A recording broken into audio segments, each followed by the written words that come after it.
This video was made possible with the help of Game Toppers. Upgrade your gaming experience with a Game Topper.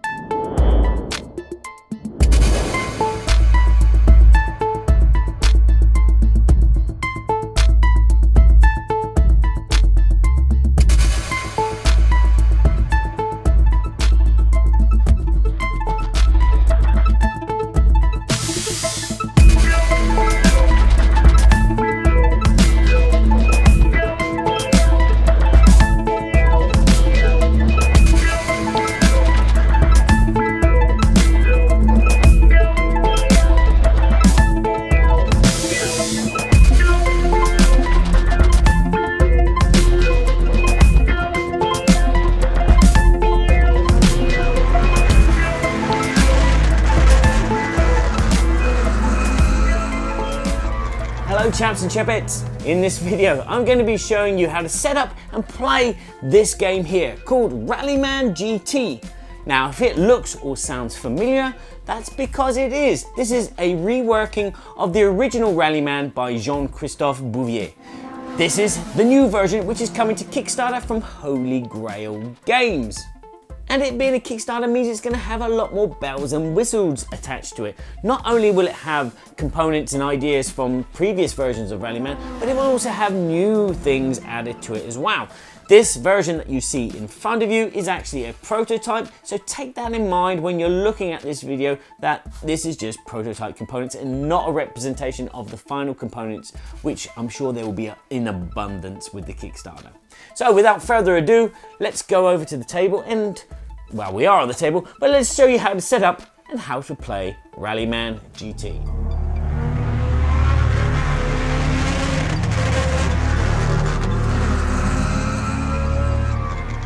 The first thing you're going to need to do is construct a track.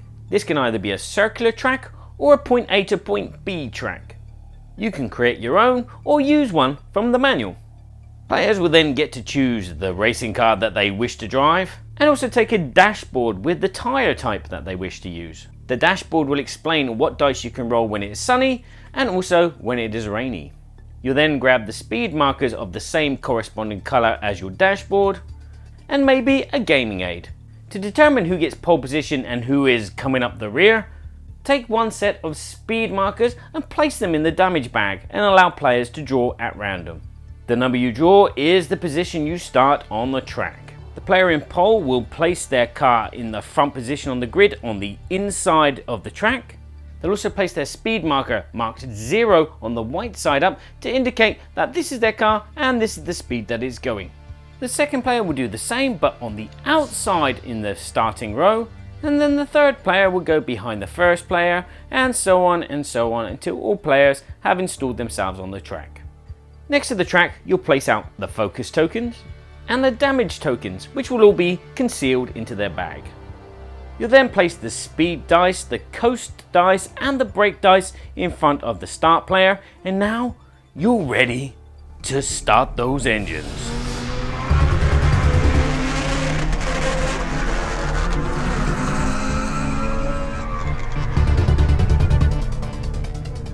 The game will be played over a number of rounds, and that number of rounds will be determined by the type of track that you've installed, whether it be a small one, a big one, a point A to point B, or a circuit where you're going to do one lap or many laps. Each round of the game will be broken down into 3 phases. The first phase is determining the player order, who goes first, who goes second, etc, etc. After you've determined the order, starting with the first player, they will plot their trajectory of their car along the road with the dice. After they've done that, the third phase is they get to roll those dice and see if they successfully navigated the route that they have planned, before play passes to the next player, who will then plot their trajectory, roll their dice, and again see if they are successful or not. After all players have done this, it goes back to the first phase, which is determining player order, and then you go again. So how do we determine turn order? Well, it's a simple case of looking at which car is driving the fastest. As you can see, the green car is traveling at 3, the yellow's at 3, the blue's at 3, and the red is at 4. So obviously the red player is going to be the first player. But let's just say, for instance, that the green player here was actually traveling at the speed 4. What would happen here? Well, yes, you look at the speed again, so it would be the player that's driving the fastest, so in this case player red and player green, but it's also the player who is most advanced in the track. So in this case, it would be the red player, that's the first player, followed the green player, who would be second.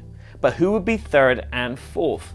As you can see, the yellow and blue player are both traveling at the same speed, so they are tied for that. They are also tied in the fact that they are at the same level of spaces. The deciding factor is the inside track here. So the player that has the inside track has the advantage, which means that the yellow player would then be the third player to activate, followed by the blue player, who would be the last. Now the turn order has been decided. Players will then play in that turn order and do the last 2 phases one after the other. They will plot their trajectory and then they will roll their dice. Plotting the trajectory means that you will use as many dice as you have to move your car forward. The black dice you'll use as your speed dice, and these will increase or decrease the speed of your vehicle in its current state.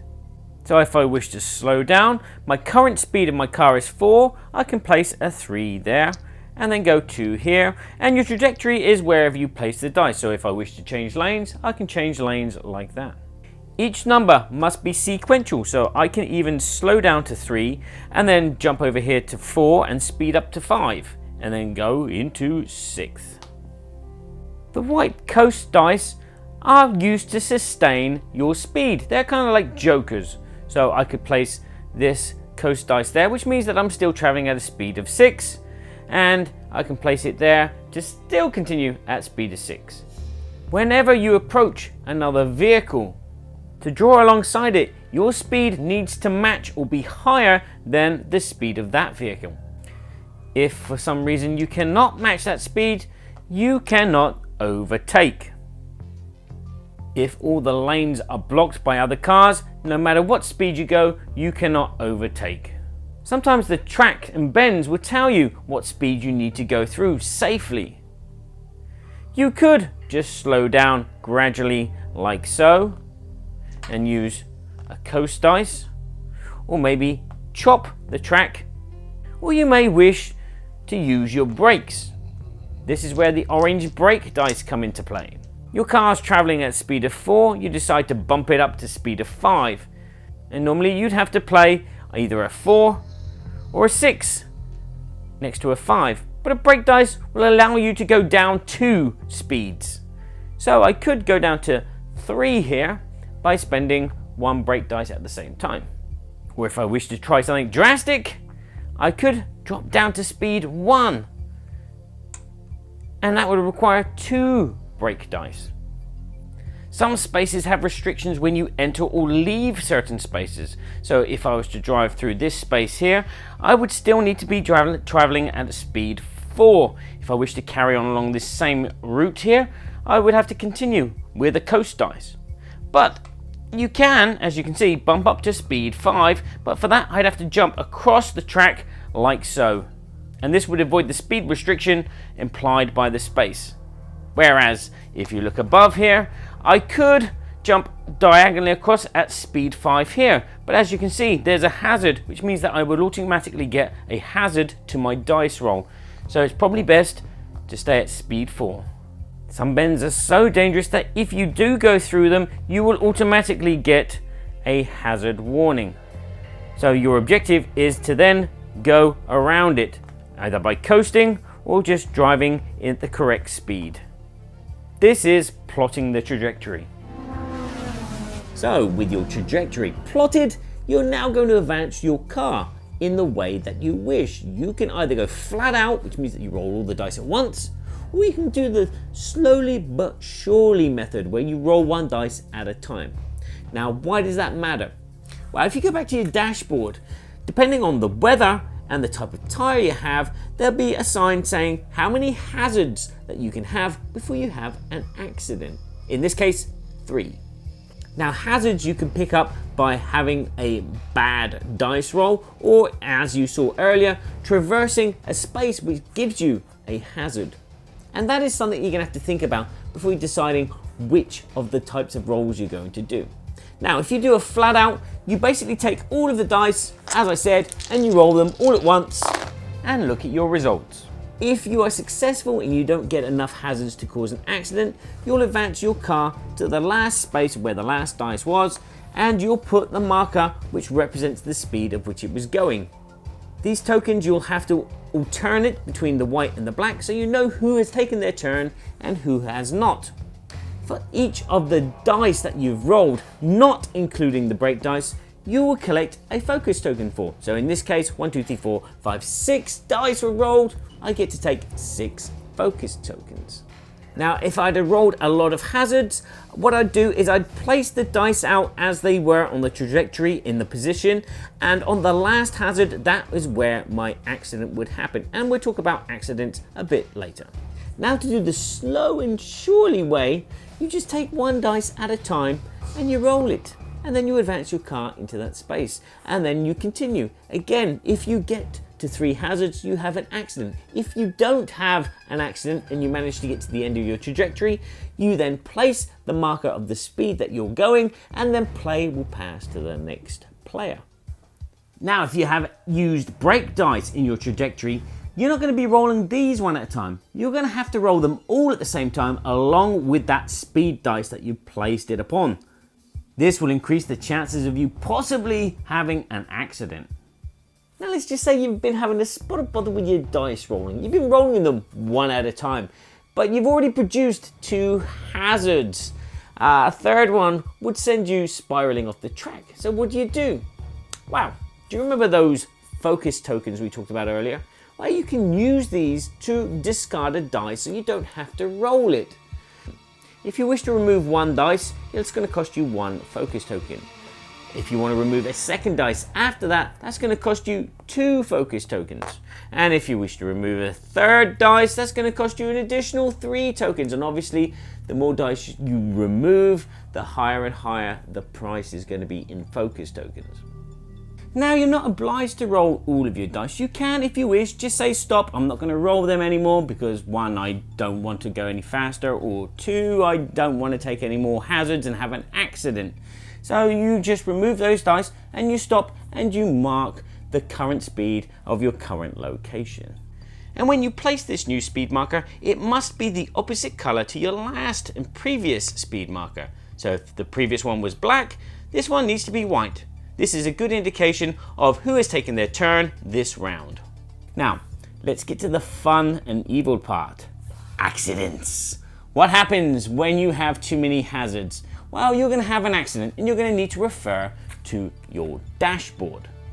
Your dashboard has 2 columns, one for tarmac and one for grass. You look at the tile that your car is on when it comes off the track. So in this case, it is grass. And you'll also look at your speed of your car that it was traveling the time it come off the track. You will then do a cross-reference of these 2 columns, and this will tell you what happens to your car. If the column indicates a 0, your car has spun out. You'll place it backwards and put it at speed 1.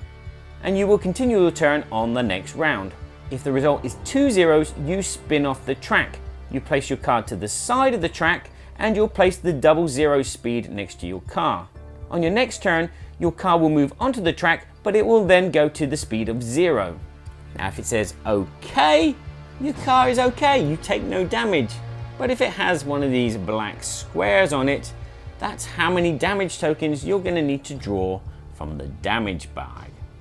You may pull out the damage bag a dice related token.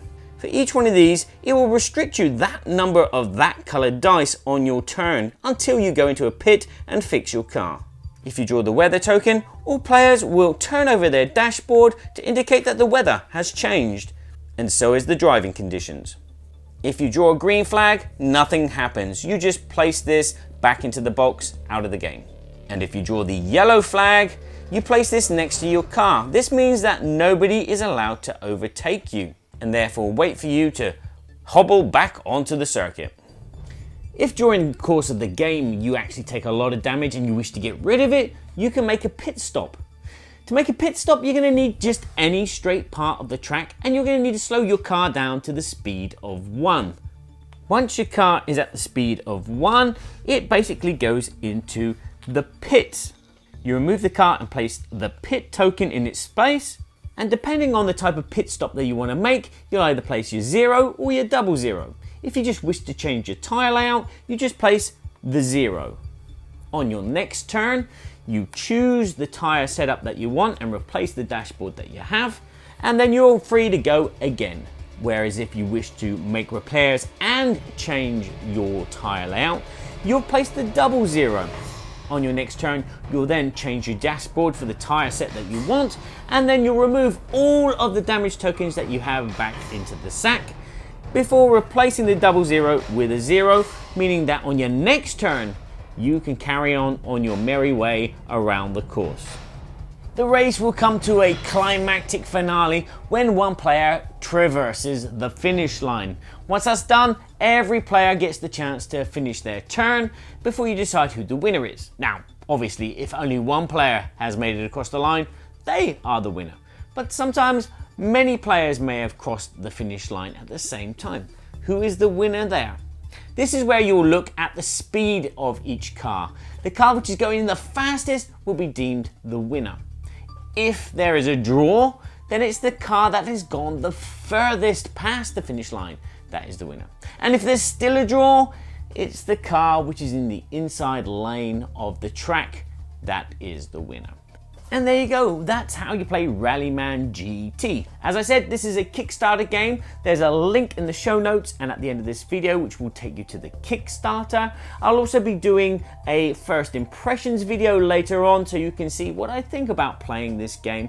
And hopefully this video has kind of pointed you in the direction whether this is a game for you to back or not. So I'll say thank you very much for watching. If you've enjoyed this video, please give it a like. If you know someone that might appreciate this game, share it with them. And if you want to check out all the board game content that I've been pumping out, you can go to boardgameseverybodyshould.com. So there you have it. I'll say ciao for now. And remember to please, please, please drive carefully because there are other cars on the road. Just sit